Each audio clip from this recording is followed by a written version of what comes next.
Hello everyone, and welcome to another video. Today is a very special video for multiple reasons. The first one is, looks like I'm going to have a guest appearance in this video. She was being noisy and I think just wanted to be in the video. She wanted to make her YouTube debut, so everyone, this is Hunter. This is my fiance Elise and I's cat. She is a bit of a drama queen, but we love her all the same.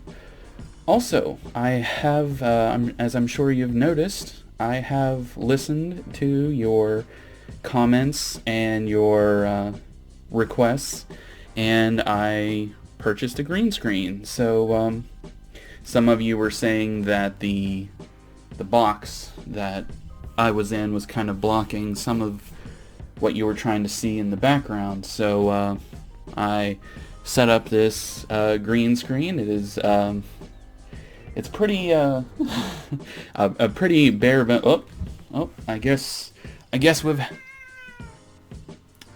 had enough. It's a pretty bare bones basic green screen, but it gets the job done. So without further ado, let's go ahead and get into the lesson. So, England's American Colonies, Lesson 2, New Lives in New England. So, this video is going to be focusing on what it was like to live in New England at this time. Disagreement with the Church of England. Far to the north of the southern colonies, the English founded another set of colonies during the 1600s. New England was a land of dense forests, rolling hills, and a short growing season. New England demanded hard labor to farm and offered little prospect of getting rich. Before long, however, trade and commerce would bring prosperity to New England. So, before we go any further, the area that is referred to as New England is all the smaller states that are more towards the north, up around the New York area. So states like Vermont, Massachusetts, Rhode Island, New Hampshire, those are all the region that is still referred to today as New England. But it's had that nickname, that whole region, since the colonial days. So that's the area we're going to be talking about today. Like I said, this is the New England area here on this map. Like I said, Connecticut, Massachusetts, New Hampshire, Maine, modern day Maine is part of New England, but actually back at this time, Maine was part of Massachusetts. I know that might be confusing, but it was not its own colony at this time. Most of the New England colonists were religious dissenters who disagreed with the established church. Known as Puritans, they wanted to purify the Church of England, or the Anglican Church, the only official and legal church in that kingdom. So if you were an English citizen, if you were a resident of England, you had to be a member of that church. There was no other options. And Puritans had a lot of issues with the way that church was being ran. That is a big lesson all on its own. So just know that the Puritans had many issues with the Church of England, also known as the Anglican Church. Puritans also wanted congregations to have more controls over their own affairs. They did not like the organization of the Anglican Church, in which a Catholic-style hierarchy of bishops controlled the local congregations. While some Puritans sought to reform the Anglican Church, others, known as separatists, began their own churches. Puritan beliefs and values. The Puritans followed the teachings of the theologian John Calvin. They believed that they could prepare for God's saving grace by leading moral lives, praying devoutly, reading the Bible, and heeding their ministers' sermons. But not even the most devout could claim salvation as a right and a certainty, for they believed God alone determined who was saved. Salvation depended on the will of God rather than good behavior or adherence to church rules. So the Puritans believed that you had to be a good person, and you had to live your life in a way that was pleasing to God, and it did not matter so much if you adhered to what the church's rules were, because they saw the church's rules as just the rules of a man that were written down. They didn't think that the way that the church was being run in England was truly from God. Okay, so we have a chart here that talks about Puritan, Separatist, and Anglican beliefs. So this chart says that the Puritans believe that God has already chosen those who will have salvation, but people should continue to work hard to honor God. Whereas the Separatists believed God's Spirit is the foundation of the church rather than man or the state. And the Anglicans believe that ordained bishops represent a direct line of continuity from the apostles of Jesus Christ, and therefore must have control over clergy and church members. So as you can see here, just in the beliefs alone, the Anglicans are about control, and that was one of the major things that the Puritans and the Separatists had, one of the major issues, along many others. Alright, so for church organization, the Puritans practiced congregational form of church government where each local church was self-governing. Once again, they wanted the churches to, sort of run themselves. They didn't need to listen to a network of churches with somebody at the top. Separatists allowed Christians from any location to attend or form their own church rather than belong to a parish church. And the Anglicans said that Christians should be members of a church within their diocese, a group of parishes presided over by a bishop. So once again, we see that structure, that control that is very present in Anglican churches. And then in relations with other churches, the Puritans did not want to separate from the Church of England, but wanted to purify the church through reform. So the Puritans didn't want to completely do away with the Anglican Church. They wanted to take it and fix it. They wanted to tweak it. They wanted to maintain good relations with the Anglicans, but they just wanted to change a few things. Whereas the Separatists, on the other hand, wanted to fully separate from the Church of England, which they perceived as too similar to the Roman Catholic Church. So they wanted clean break it off. They don't want anything to do with the Anglicans. And the Anglicans separated from the Roman Catholic Church in the 16th century, but kept most of its practices. So while the Anglicans did break away from the Roman Catholic Church, they still kept a lot of the same practices and beliefs that the Roman Catholics did. Okay. English Puritan families like this one experienced persecution during the reign of King Charles I.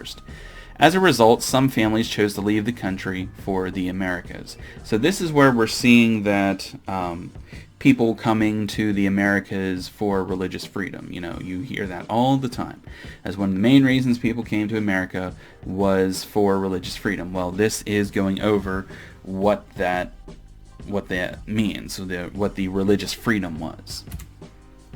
Puritan challenges lead to persecution. By challenging England's official church, the Puritans troubled the English monarchs who led the Anglican Church. During the 1620s, King Charles I began to persecute the Puritans. His bishops dismissed Puritan ministers from their parishes and censored or destroyed Puritan books. Some Puritans sought a colonial refuge in North America where they would be able to escape the supervision of Anglican bishops. So the Anglican Church really hates the Puritans in England. They are a threat to their control. They're taking people out of the Anglican Church and joining them. They're growing in support and power and numbers. And this is a major threat to the established people that have power in England. In their own colony, the Puritans could worship in their own churches and make their own laws, which they derived from the Bible. By living morally and prospering economically, they hoped to inspire their countrymen in England to adopt Puritan reforms.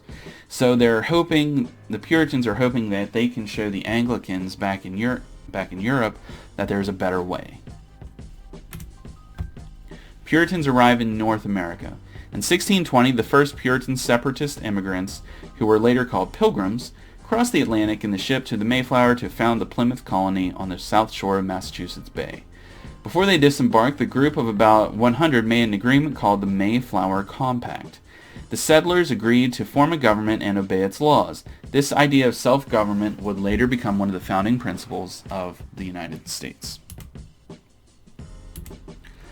In 1630, John Winthrop led a much larger group of Puritans to America. Winthrop exhorted his fellow Puritans to make their new colony a city upon a hill, an inspirational example for the people of England.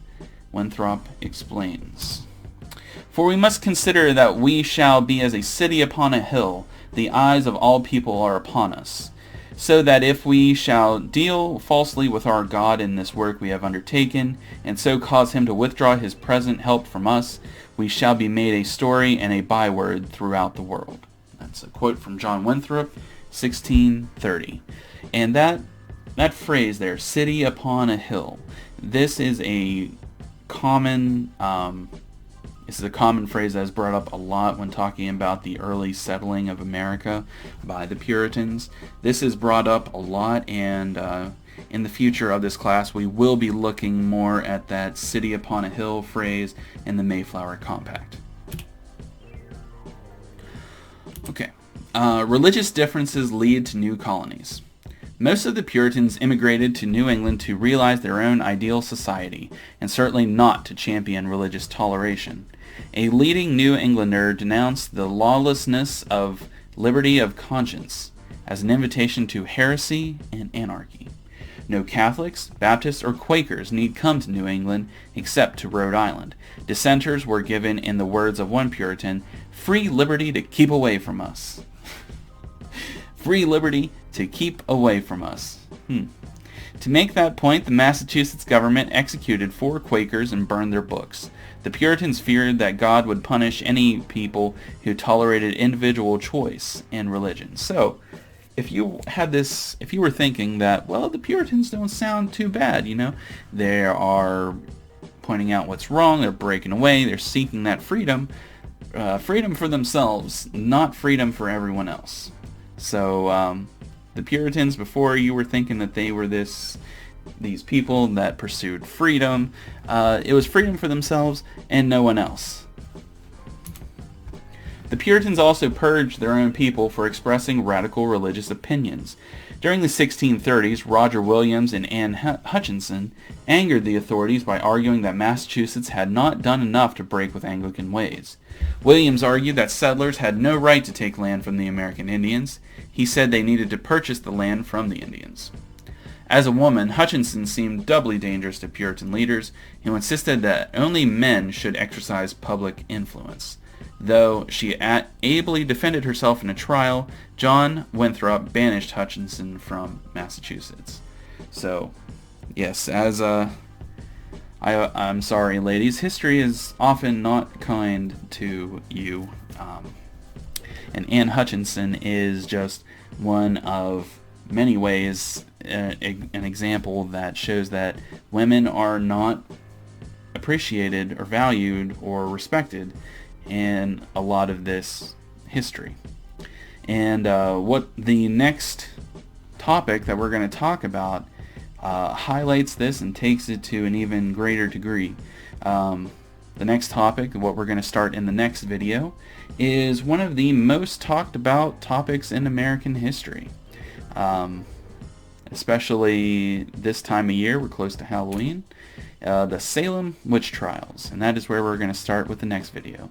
So if you have any questions about anything we went over in this video, you know how to get a hold of me either through Schoology or email or leave a comment on this video. If you have any questions, just let me know and I'll be happy to help you. So I hope everybody's having a great day, and I will talk to you again real soon. Bye.